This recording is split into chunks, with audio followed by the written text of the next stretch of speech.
Well, it looks like Angel Reese.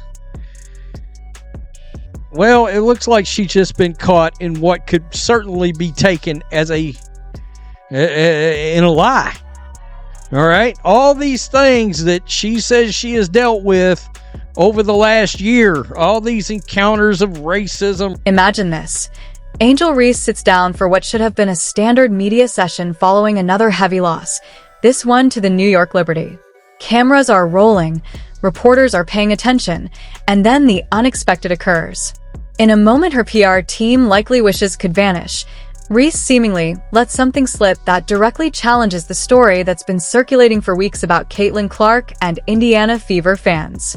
Angel Reese, the most coddled, babied professional athlete in all of sports, continues to be the most babied and coddled professional athlete in all of sports, continues to have her peers say, "You go, girl.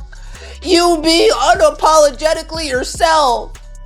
Don't worry how rude, how arrogant, and how disrespectful you are. Don't worry about all the lies that you perpetrate. Don't worry about that." The WNBA's investigation uncovered no proof of racist remarks at the Fever game. But what Reese just revealed on live TV could be the bigger story. The real question is, what did Reese actually say when she thought no one was watching? If you support the Fever and don't buy Reese's claims, drop a comment saying, "I've got the fever" below. Let's go.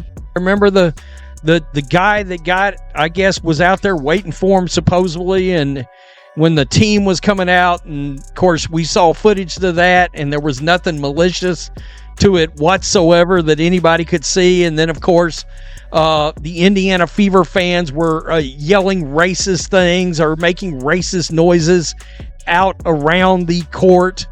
WNBA did an investigation, found nothing. The WNBA spent weeks looking into the alleged racist remarks at the Fever vs. Sky game, and their findings surprised everyone, except Reese and her supporters. During the official investigation, the league left no stone unturned. They spoke with fans seated near where the incident was said to have occurred, interviewed staff from both the Indiana Fever and Chicago Sky, questioned arena personnel, and reviewed security footage from every angle, frame by frame. It is embarrassing. It's absolutely embarrassing. It is absolutely embarrassing. And the fact is that originally it's, oh yeah, we're looking towards everything. Then they had to double down. They actually redacted this statement. They redacted a statement. They redacted the statement saying we're looking at everything, saying, no, we're actually not looking at most of the stuff. We're looking at a lie spread on social media that went viral. We are looking into a literal lie spread on social media that got spoken into fact. We're looking at a lie. After all that investigation, what did they uncover? Nothing. Zero evidence of any racist behavior from Indiana Fever fans. The league's team reviewed hours of video footage, listened to broadcast audio, and spoke with dozens of people who were actually at the game. Not a single person could confirm that any of the alleged incidents happened. Here's where it gets even more eye-opening. Chicago Sky coach Tyler Marsh revealed something that should have made headlines. His team had no knowledge of any supposed racist incidents until they saw posts about it on social media after the game. Pause for a moment. The visiting team's coach, the first person who would know if his players were being targeted, only found out about the controversy through Twitter and Instagram. Talk about investigation with your team is for that fucking investigation. Yeah, I think we agree. I think we're, in compliance with them, with the league, and obviously there's no room or space in our game for hate. So we're complying with everything that's going on. Coach, when did you become aware that there was hate speech that happened? I think when everyone else did. I think that it's something that we heard about, and so again, we're just forthcoming with anything that the league is able to do investigation-wise.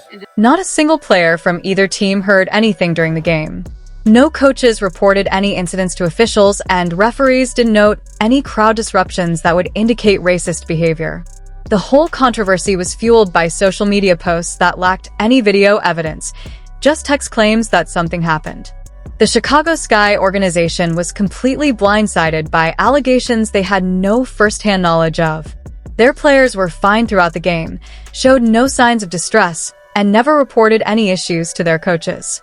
Yet, Just hours later, social media was buzzing with claims of racist incidents that no one at the game seemed to notice. I didn't think these things would be a topic this year. It's certainly not at this point, but here we go again. Because now Indiana Fever players, all right, are getting called into question. Indiana Fever fans are getting called into question today. We got one post on here where somebody's literally calling, they're talking about there should be a boycott. That's what it really is, of the All-Star game over player safety. Here's what actually happened. Someone posted on social media claiming they heard racist remarks. Others shared those posts, and the story quickly spread, without anyone verifying if it was true. Soon, major sports media outlets were reporting on alleged incidents that, in reality, never happened. If no one in the arena heard anything racist, security cameras showed nothing, and players and coaches only found out through social media, then where did these claims even come from? The WNBA's official statement confirmed the reports were unsubstantiated. That is, in league terms, it didn't happen. What the league uncovered during their investigation set the stage for an even bigger story that was about to unfold. The league is also taking a big L because there's no apologies to any fans whatsoever on this totally BS statement released by the WNBA. Yeah, you found nothing. That's great. That's accurate. Guess who told you would find nothing?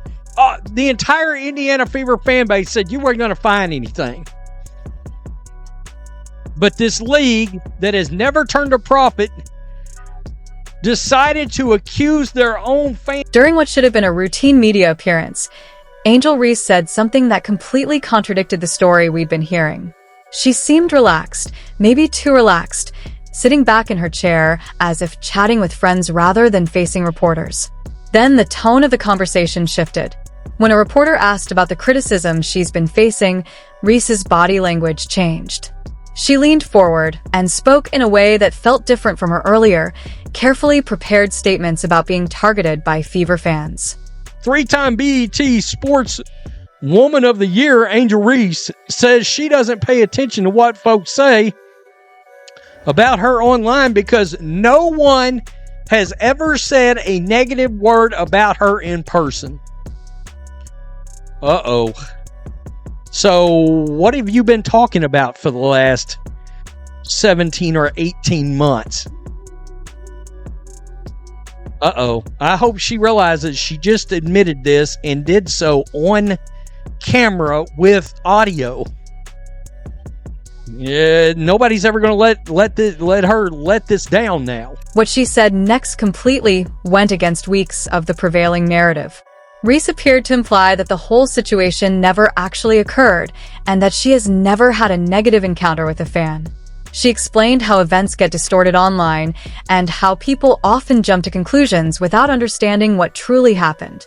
The way she put it made it seem like she was acknowledging that the controversy wasn't nearly as serious as everyone had made it out to be. For you, Angel, tonight you were extremely efficient and played with a lot of poise and confidence tonight. For for all the scrutiny you do receive online and stuff of that nature, what kind of messages a game like this send to them, as well as just the kind of momentum that this can build for you throughout the season? Yeah, obviously don't worry about what's going on online. I get so much love in person. I haven't ever had a negative encounter in person ever. And I've been going through this for 3 years. I've never had an encounter in person that was negative. So people online are behind a keyboard for a reason, and I don't worry about that stuff. I trust my work. My teammates trust me. And I was telling Milla today, like, she felt like she was having a rough day. And I was like, how many times have I had a rough day? And you picked me up. So don't get down on yourself. I know my teammates have my back, my coaches have my back, and that's all that really matters. I don't have to prove anything to anybody but myself and my teammates. Second row on the left.